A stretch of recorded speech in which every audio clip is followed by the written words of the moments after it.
Today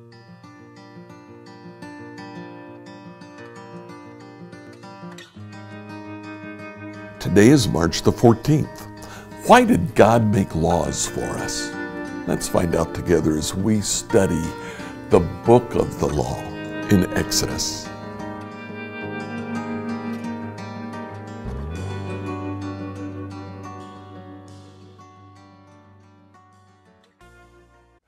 Today I'd like you to read a section of the Bible that's known as the book of the law. It's Exodus chapters 19 to 23. So in Exodus 19 to 23, chapter 19, you will have noticed, is a chapter that's dedicated to preparation, to the things that Israel should do, preparing to receive God's law. At the very beginning of this, verses 3 to 6, the Lord tells Moses what he's doing. Moses climbed the mountain to appear before the Lord. The Lord called to him from the mountain and said, "Give these instructions to the family of Jacob. Announce it to the descendants of Israel. You've seen what I did to the Egyptians. You know how I carried you on eagle's wings and brought you to myself. Now if you'll obey me and keep my covenant, you'll be my own special treasure from among all the peoples on earth. For all the earth belongs to me. You'll be my kingdom of priests, my holy nation." This is the message that you must give to the people of Israel. The Lord says, "Moses, I am giving these laws to the people for a very specific reason."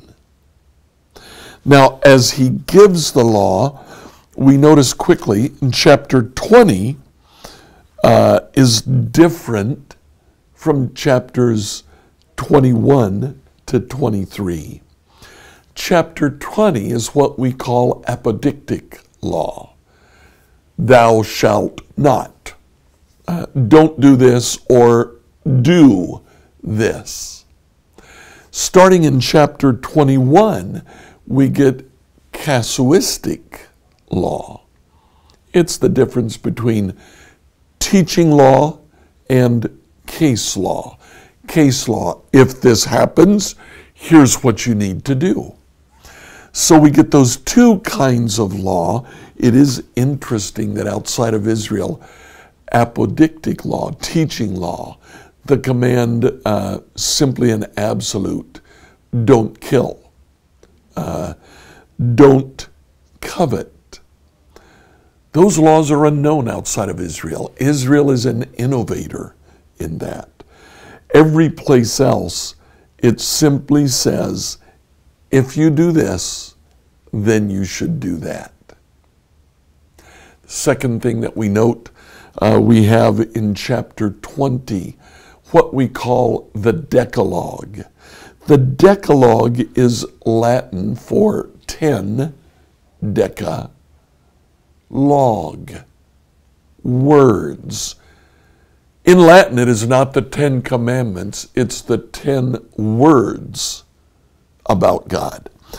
And in Judaism, the first word, the first element of these 10 sayings about God is actually Exodus chapter 20, verse 2.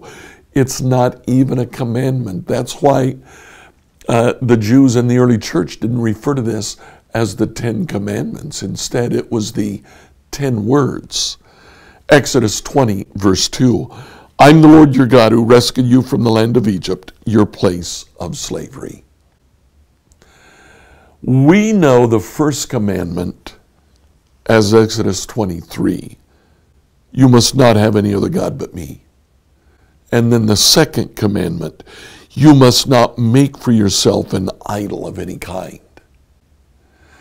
Those two commandments are combined into one word about God.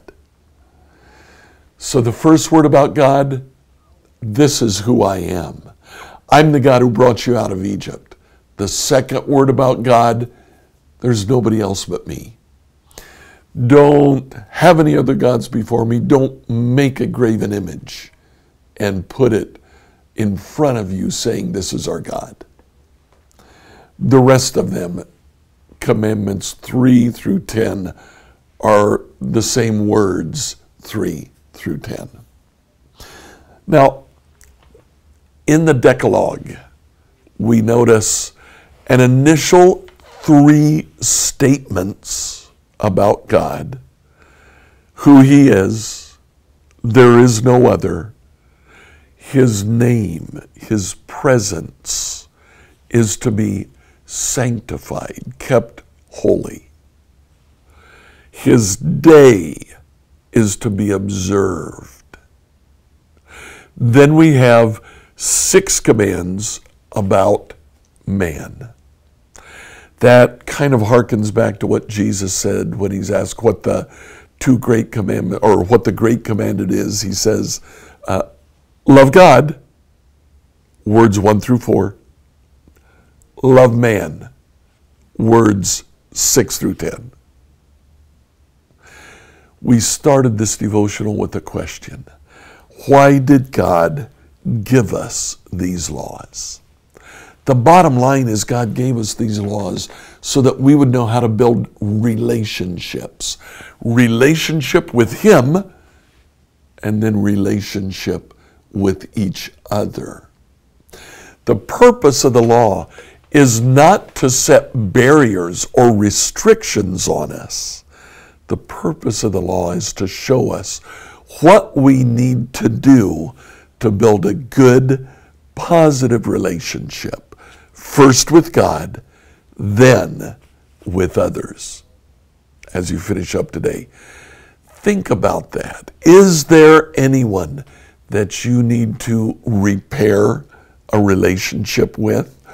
Look over his 10 words.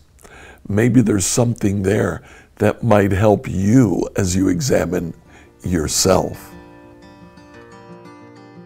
Like, follow, and subscribe to this devotional on whatever platform you used to listen to it. Email your questions to us at questions@becomehope.com. Tomorrow, we'll ask the question, did God ever use object lessons?